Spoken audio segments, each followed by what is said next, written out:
നമസ്കാരം, ഞാൻ ശാലിനി. പ്രധാന വാർത്തകൾ. ലോകരക്ഷകന്റെ സ്മരണയിൽ പെസഹ വ്യാഴം. ദേവാലയങ്ങളിൽ പ്രത്യേക പ്രാർത്ഥനകളും കാൽകഴുകൽ ശുശ്രൂഷയും. ദുഃഖവെള്ളി ആചരിക്കാൻ ദേവാലയങ്ങൾ ഒരുങ്ങി. വഖഫ് ഭേദഗതി ബില്ലിലൂടെ കേന്ദ്ര സർക്കാർ മുനമ്പത്തെ ജനങ്ങളെ വഞ്ചിച്ചെന്ന് ജോസ് കെ മാണി MP. വിഷയത്തിൽ കേരള കോൺഗ്രസിന് അന്നും ഇന്നും ഒരേ നിലപാട്. വേനൽ കടുത്തത് ക്ഷീരകർഷക മേഖലയെ ബാധിക്കുന്നു. പാൽ ഉൽപാദനം കുറഞ്ഞു. ചൂടുകാല സംരക്ഷണത്തിന് സഹായമില്ല. അയർക്കുന്നത്തെ അഡ്വക്കേറ്റ് ജിസ്മോളുടെയും കുഞ്ഞുങ്ങളുടെയും ആത്മഹത്യ. ഭർത്താവിന്റെ കുടുംബത്തിനെതിരെ യുവതിയുടെ വീട്ടുകാർ. ഭർത്തൃമാതാവും സഹോദരിയും മാനസിക സമ്മർദ്ദത്തിലാക്കി. കൃത്യമായ അന്വേഷണം വേണമെന്ന് പിതാവ്. വാർത്തകൾ വിശദമായി. യേശുദേവന്റെ അന്ത്യ അത്താഴത്തിന്റെ ഓർമ്മയുമായി ലോകം പെസഹ വ്യാഴം ആചരിച്ചു. ദേവാലയങ്ങളിൽ പ്രത്യേക ശുശ്രൂഷകൾ നടന്നു. കാൽകഴുകൽ ശുശ്രൂഷയിൽ നിരവധി വിശ്വാസികൾ പങ്കുചേർന്നു. യേശുക്രിസ്തുവിന്റെ അന്ത്യ അത്താഴത്തിന്റെ സ്മരണയിൽ ലോകമെങ്ങുമുള്ള ക്രൈസ്തവർ ഇന്ന് പെസഹ ആചരിക്കുന്നു. പള്ളികളിൽ രാവിലെ പ്രത്യേക പ്രാർത്ഥനയും കാലുകഴുകൽ ശുശ്രൂഷയും നടന്നു. സഭാധ്യക്ഷന്മാർ ചടങ്ങുകളിൽ കാർമ്മികത്വം വഹിക്കുന്നുണ്ട്. ക്രിസ്തുദേവൻ തന്റെ കുരിശുമരണത്തിന് മുമ്പ് 12 ശിഷ്യന്മാർക്കുമൊപ്പം അന്ത്യ അത്താഴം കഴിച്ചതിന്റെ ഓർമ്മയിലാണ് പെസഹ ആചരിക്കുന്നത്. അന്ത്യ അത്താഴത്തിന് മുമ്പ് യേശു ശിഷ്യന്മാരുടെ പാദങ്ങൾ കഴുകിയതിന്റെ ഓർമ്മയ്ക്ക് കാൽകഴുകൽ ശുശ്രൂഷകൾ രാവിലെ നടക്കുന്നു. പെസഹ ആചരിക്കുന്നതിന്റെ ഭാഗമായുള്ള അപ്പം മുറിക്കൽ ശുശ്രൂഷയും നടക്കും. പ്രാദേശിക സഭയിൽ ബിഷപ്പും മറ്റു പിതാക്കന്മാരും വൈദികരും വിശ്വാസികളും ഒരേ മനസ്സോടെ ഒരേ കുർബാനയിൽ പങ്കെടുക്കുന്നതിനെയാണ് പെസഹ കുർബാന എന്ന് പറയുന്നത്. ക്രൈസ്തവ സമൂഹം ഒരേ മനസ്സായിരിക്കുന്നതിന്റെ നേർക്കാഴ്ചയാണത്. പാല കത്തീഡ്രലിൽ നടന്ന പെസഹ തിരുക്കർമ്മങ്ങൾക്ക് കാർമ്മികത്വം വഹിച്ച് പ്രസംഗിക്കവേ മാർ ജോസഫ് കല്ലറങ്ങാട്ട് പറഞ്ഞു.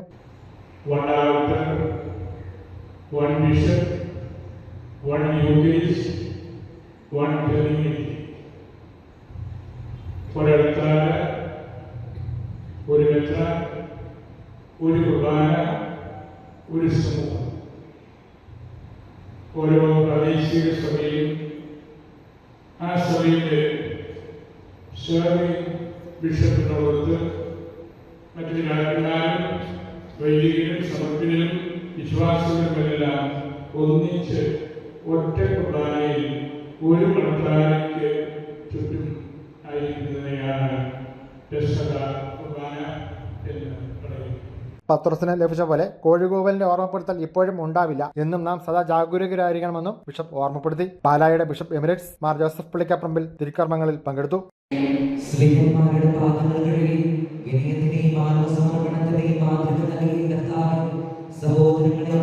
എന്റെ ശരീരം ഭക്ഷിക്കുകയും എന്റെ രക്തം പാനം ചെയ്യുകയും ചെയ്യുന്നവൻ നിത്യരക്ഷ പ്രാപിക്കും എന്നോട് ചെയ്ത കർത്താവ്.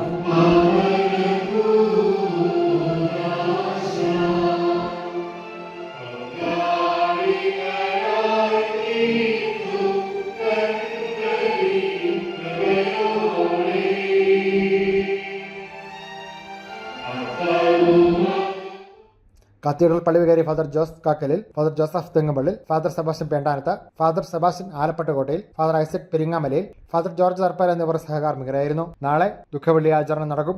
News bureau, Pala. ആഗോള മരിയൻ തീർത്ഥാടന കേന്ദ്രമായ മണർകാട് വിശുദ്ധ മർത്തമറിയം യാക്കോബായ സുറിയാനി പള്ളിയിൽ പെസഹ തിരുനാൾ ആചരിച്ചു. ശുശ്രൂഷകൾക്ക് അങ്കമാലി ഭദ്രാസന സഹായമെത്രാൻ കാർമ്മികത്വം വഹിച്ചു. നാളെ ദുഃഖവെള്ളി ദിനത്തിലെ ശുശ്രൂഷകൾക്ക് ശ്രേഷ്ഠ കാതോലിക്ക മോർ ബെസേലിയോസ് ജോസഫ് ബാവ കാർമ്മികത്വം വഹിക്കും.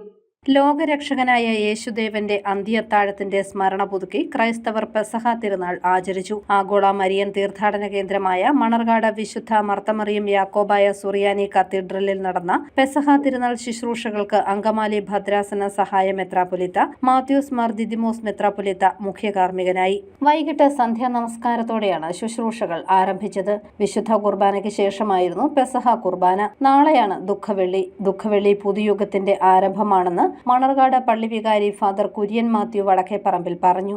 ഒരു ദുഃഖവെള്ളിയാഴ്ച കൂടെ നമ്മൾ ഒരുമിച്ച് വന്നിരിക്കുകയാണ്. നമുക്കെല്ലാവർക്കും അറിവുള്ളതുപോലെ ഇംഗ്ലീഷിൽ ഈ പദത്തിനെ നമ്മൾ പ്രയോഗിക്കുന്നത് ഗുഡ് ഫ്രൈഡേ എന്ന പദം കൊണ്ടാണ്. എന്തുകൊണ്ടാണ് ഒരു മരണ സ്മരണയെ നമ്മൾ ഗുഡ് ഫ്രൈഡേ എന്ന് വിളിക്കുക? അതിന് കാരണം മരണം കൊണ്ട് അത് അവസാനിച്ചില്ല എന്നുള്ളതാണ്. That's A unique history. അതൊരു വളരെ പെക്യുലറായ ഒരു ചരിത്രമാണ്. മരണം കീഴടങ്ങാതെ അവൻ ഉയർത്തെഴുന്നേറ്റു. ഈ ദുഃഖവെള്ളിയാഴ്ച ആചരിക്കുമ്പോൾ ഒരുപക്ഷെ നമ്മൾ ഒരു ക്രിസ്ത്യാനിയെങ്കിൽ ദൈവാലയത്തിലെ ആരാധനകൾ കൊണ്ട് തൃപ്തിപ്പെടും. അവിടം കൊണ്ട് അതിൻ്റെ ചിന്തകൾ അവസാനിക്കുമ്പോൾ യഥാർത്ഥമായി ഈ ദിവസത്തെ മനസ്സിലാക്കുന്ന ഒരു മനുഷ്യനെ സംബന്ധിച്ചിടത്തോളം അവൻ്റെ ജീവിതത്തിൽ ഇതൊരു പുതിയ യുഗത്തിൻ്റെ ആരംഭമായി മാറും.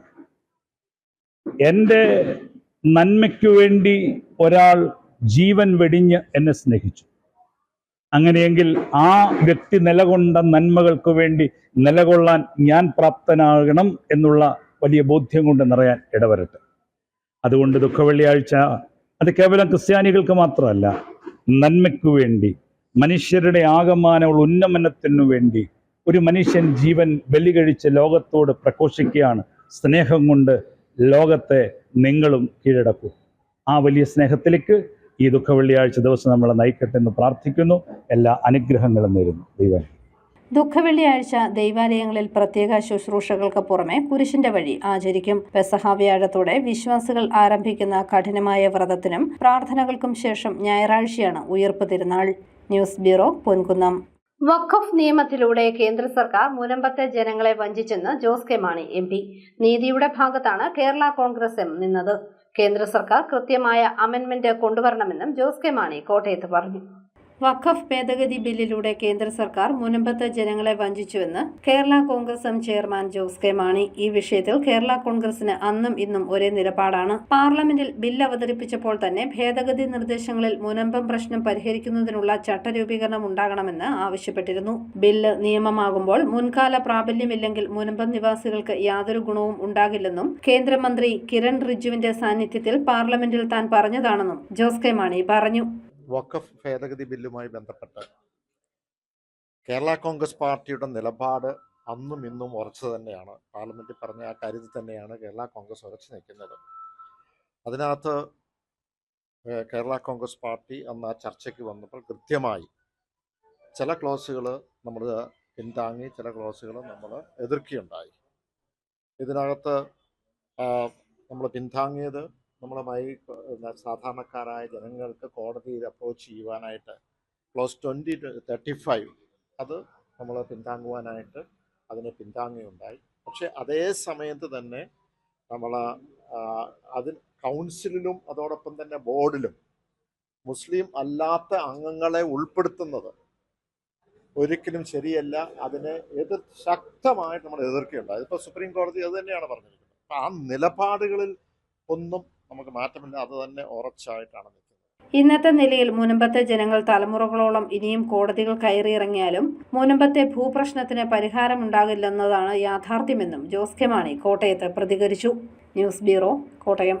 കനത്ത ചൂട് ക്ഷീരോത്പാദനത്തെ ദോഷകരമായി ബാധിക്കുന്നു. ചൂടുകാല സംരക്ഷണത്തിന് സഹായമില്ലാത്തതിനാൽ ജില്ലയിലെ ക്ഷീരകർഷകർ നട്ടം തിരിയുകയാണ്. പശുക്കളുടെ എണ്ണത്തിൽ 10% കുറവുണ്ടായതായാണ് കണക്കുകൾ. വേനൽ കടുത്തതോടെ ക്ഷീരകർഷക മേഖല പ്രതിസന്ധിയിൽ. ചൂടുകാല സംരക്ഷണത്തിന് സഹായമില്ലാത്തതിനാൽ ജില്ലയിലെ ക്ഷീരകർഷകർ നട്ടം തിരിയുന്നു. വേനൽക്കാലത്ത് പശുക്കൾക്ക് രോഗബാധയടക്കം ഉണ്ടാകുന്നത് ക്ഷീരമേഖലയ്ക്ക് കടുത്ത ആശങ്കയാണ് ഉണ്ടാക്കുന്നത്. ചൂട് ക്രമാതീതമായി വർദ്ധിച്ചതോടെ പാലുൽപാദനവും ഗണ്യമായി കുറഞ്ഞിട്ടുണ്ട്. ജില്ലയിൽ പച്ചപ്പുല്ലിന്റെ ക്ഷാമവും പ്രതിസന്ധി ഉണ്ടാക്കുന്നുണ്ട്. വൈക്കോൽ സംഭരിച്ച് കർഷകർക്ക് വിതരണം ചെയ്യുകയോ പുൽകൃഷി ചെയ്യുന്നതിന് വേണ്ട സഹായങ്ങൾ കർഷകർക്ക് നൽകുക